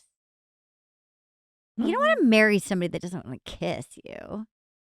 But he goes, but I liked when he was like, I know you're a cuddler, not a kisser, but I want to kiss you. I hope she can open up to kissing. Yeah. Yeah. I hope it's both. I also just want to say, just fully circling back to the trauma bonding, and this is another thing I learned on a date. This is my final thought on, because as a person who's basically like, I'm a baby bird of dating. My friend, and I'm going to liken this to tennis. I'm not good at tennis, and my friend is really good. And I would insult myself on the court. And she was like, "Don't say your backhand's bad because you're giving other people's arrows to shoot you with. Then we don't trust you, and then we think your backhand's bad. So just play like you're a champion." When he went on a date with Allie, yeah. So he was like, "You're a champion. You're becoming a champion. You're where you're at. You don't need to tell people your flaws." When he went on a date with Allie and it was going so well, and he was like, "You seem like you have it so together," and she said, I'm glad I fooled you." Don't give other people arrows to shoot you with. Like, you can tell your friends, you can later on get to know somebody, but like, don't talk somebody out of you. In general, we all get scared. We all have things about ourselves that we feel insecure about. We all know like we're putting our best foot forward, and it's not to mean that you're faking it, but people are a whole spectrum of things. And like, to me, like, I was learning to like not speak against myself, like not giving other people like arrows to shoot me with, that you're brave enough for showing up, and that like your vulnerabilities can come out later, but like the essence of who you are is like lovable and enough. You don't need to tell everybody all the stuff that's weak about you. Because I think it's like wanting to get ahead of it, being like, I'm self-aware. See, Yeah. I'm protecting myself because like whatever negative thing you could say about me, like I know about it. Don't worry. Yeah, and you could see him literally in the moment go, oh, when she was like, oh, I'm glad I fooled you. You know, I'm a perfectionist. Blah blah. He's like, oh, like. And I feel like I was sort of doing that on some dates, and my friend was like, "Don't do that. Like, don't do that." It's like Zach's looking for a finished product where he doesn't want to like put in any work to like help each other advance the relationship or each other. It's just like, I mean, again, you can have weakness, but like, don't lead with it. Don't. Because especially with the Zach, become a champion. You're becoming a champion. That was a great. That was my friend. She was like, she actually told me that on like New Year's Eve last year. And she was like, I want to challenge you to not speak against yourself. Like, cause I've been playing a lot. And she grew up really good, and I was never like picked in gym class, but I'm doing better, you know? And she was like, just try, I'm going to challenge you to not speak against yourself on the court this year. And I didn't. And I felt like I wanted to. Is that carrying over into your daily life? I feel like sometimes like I get nervous doing stand up sometimes, and it's like, no, like you're there, you've been doing comedy for years, like it's okay to be nervous. You don't need to tell people right before the show that you're nervous. Like, show up, like they booked you, go be a champion. Like, you know, you can call your friend afterwards on the way home or on the way there. Yeah, like I think in dating in all areas, or like being with somebody new, or the first time my boyfriend came to stay with me, like when they're seeing you on a Tuesday and it's not a Friday night, it's like, it's okay to be nervous when you're like taking healthy risks and it's out of your comfort zone, but like figuring out ways to sort of self-soothe along the way and be like, this is where like the magic happens. It's okay to be uncomfortable. It doesn't mean it's bad. It's great. Words to live by. Thanks, guys. I was going to say the only thing you might want to mention is the end teaser, because he specifically states that there's no sex, and then we get more context about the act of love, not lust. So we know it's specifically about sex because of the added detail. So they're kind of, they are setting up the end. Zach specifically says he's not going to have sex in the fantasy suite. Do you think that's because of Clayton being like... I'm sure that played a role. Yeah. Because it was the fucking that was the problem. Yeah. Clayton. But the big question is, does he follow through with that? That was because it feels like he doesn't. Like, and then they suggest that it They does. suggest that they've edited it such that he is like, wait a minute, whoops, I had sex with so-and-so. I'm guessing he follows through. But if not, I'm guessing he follows through. Because if he didn't follow through, you know, other seasons I'll hear from producers like the Clayton. Yeah. You know, Like before the season started, they're like, the ending is fucking nuts. Dude, the echo chamber in Iceland of like the crying of like, He's in love with all three of yeah, us. the weeping on the stairs and the echo hall with like the hurricane outside. Yeah, so like I'll hear rumblings, and this year I haven't like I think they all liked the season, but I haven't like heard the rumors of like the ending is unhinged. So like if Zach were to state that he's not gonna have sex with any of the women, only to have sex and it become a thing, I would think that would be more dramatic. And I think they're just trying to give us something interesting. I think they're just trying. Do you think after like once the winner has been chosen, they have a very detailed conversation about like, did you do hand stuff? Did the bodysuit become uncomfortable in the fantasy suite, so to speak? Like, do you think they like what percentage of couples would you say like need to clarify exactly what, if any, physical things God, that would be went down? so hard. I think half of them lie. Really? Yeah, I think half of them lie. Well, I mean, to their newly fiancés about what they did. Yeah, I don't know. I remember like somebody was saying on my podcast, it's like, now you're going to go into like a fuck contest against your two best friends. Yeah. Like you're going into, now you have to go like your two friends. You're all going into the same. But sometimes, like the sex Olympics, literally, against your two best friends. But sometimes it's not the fuck Olympics. Usually the lead knows who they're going to pick, and if they have sex with more than one person, it's more about like the last person you want to have sex with before you never get to have sex with anyone else. Oh my God, I don't know that I can. It's more that energy rather than, all right, the final stage of who I'm going to decide to pick is to see who I like having sex with more. It's not that. It's more, well, I know I'm going to get engaged, and no one's going to get, when you're that far in, you're not like, you're realistic that who knows if it's going to work out. Yeah. But you certainly hope that it works out. Yeah. And you're like, well, this is it. And I'm literally being told that I could do this. So like, this is my last. It's like your bachelor party, kind of like, and it's more that energy. But then there's ramifications because the lady's like, "What did you do?" Final question: how long has it been since we've had a bachelor with a regular three of like which shoes are getting out of the limo first? Like, when was the last time we had a regular ending of like? I wasn't sure with Michelle. I was just with thinking Brandon. I was like, oh, there's something there. Oh, was he the last? Is that because I can't? Because I feel like there's been so many that it falls off the rails that like we don't have the actual regular Michelle ending. and Brandon like sobbing. Oh yeah, with Matt right. James. That's it was right. Like, but it had already kind of had like the scandal. Yeah, that was. So then there was a scandal. Then we had there's been a lot that like Ari's was derailed. Colton jumped the fence. Clayton was a mess. The only one I can think of because Katie's, it was just like down to. Greg went home. Yeah. Greg self-eliminated. Justin somehow made it to the top 3 and was kind of like, how did I get here? Like, it's been a minute. Yeah. We haven't had that many. Traditional. Who was Tasha's? Because I know Ivan got eliminated third. Oh, yeah. It was Ivan, Zach, and Ben. Who's Ben? But oh yeah, Ben. He was a bodybuilder war That's right. veteran. That he brought the Top from Chef Venice. their family week. Yeah. He brought that Top Chef. Yeah, there really hasn't been kind of a like follow the beats of the traditional show to what shoes are getting out of the limo Right. first. Yeah. I miss it. I think you'll have that this I hope season. so. And it's 'cause I going to love be that. heartbreaking to see that it's either Gabby or Katie's shoes getting out of that limo. Yeah, like, who's first. like which crystal sandal is getting out? Yeah. I hope it's I need one reset of like, that's the one thing. If at least, if nothing else, if this guy can give me a shoes out of the limo exit Yeah. ending, I I'll think he take can. it. I need it. I miss it. All right, who's it going to be? Katie. Gabby. Gabby. Gabby, Katie. I'm going to go. I hope it's Gabby. I'm going to go Katie. Katie's feeling very confident, you can tell. She looked very sexy and like When holding womanly. that candle, she was like, no one else is here but me and you. Yeah. She's like holding his gaze. She's very for kind of sure. like womanly, Yeah. wifey. No, she's great. She's wifey. Yeah. She's wifey. She's like pretty wife nurse. Like Yeah. she's like They would make She's beautiful like babies. a mother of his children. yeah. energy. But Gabby's like, just adorable. Yeah. I hope they are watching this season and giving him notes on how to be like not Yeah.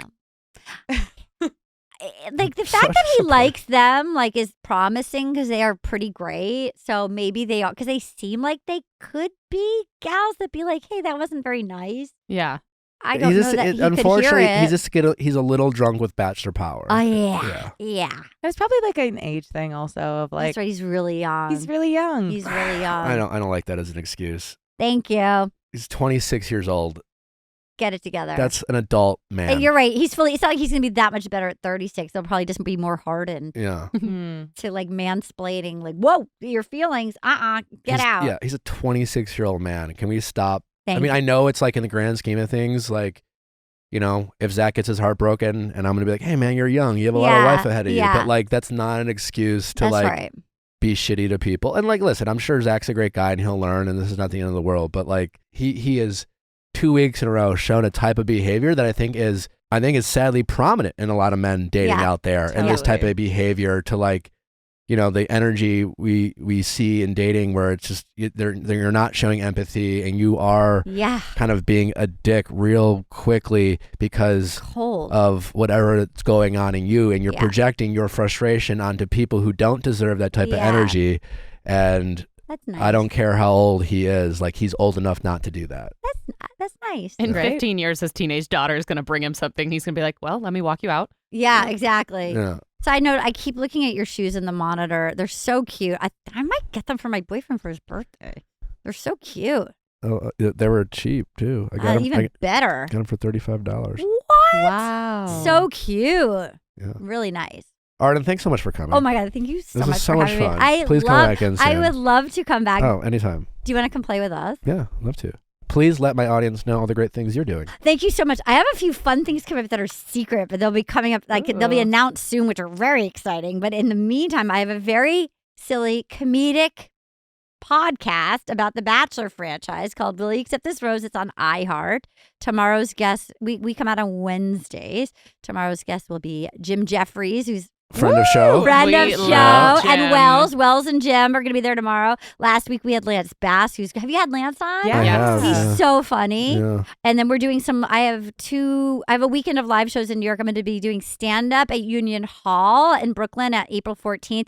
And then I'm doing my live podcast at the Bell House on April 15th, I think with Lance. And then Real Housewives of New Jersey, Margaret and Joe, who are our rookies this season. And yeah, all sorts of fun things. But you can find me on Instagram. It looks like Myrin, Arden, ARDEN MYRIN, and all sorts of fun things coming up. Amazing. Thanks. Well, check out all of Arden's amazing things. Wait, I have 2 movies coming out. I forgot. Please. In March. I have one with Kevin Bacon called Space Oddity. What? And that's in March, so next month. And then I have another one called A Snowy Day in Brooklyn with Nicole Ari Parker. And they're both coming out in March. Great. Where can people find that? I think A Snowy Day in Oakland is going to be in theaters. And then I don't know where Space Oddity is, but I know they're both coming out in March. Well, be sure to look out for those. Check out all of Arden's great stuff. Don't forget we have Lala Kent on Thursday for Going Deeper. Nice. Better Date Than Never also on Thursday, 9 p.m. Eastern. Be sure to check that out. Go back and check out our update show that dropped last Friday. Our Ask Nick that dropped on Monday. Subscribe, tell your friends, rate, review. Look at you work all so that hard. fun Look at all stuff. your We're stuff. working hard. You got a whole empire. Trying to pay for these shoes. And this freaking couch. Yeah, I got to try to pay for the couch. Hot. Thanks for listening, guys. Bye.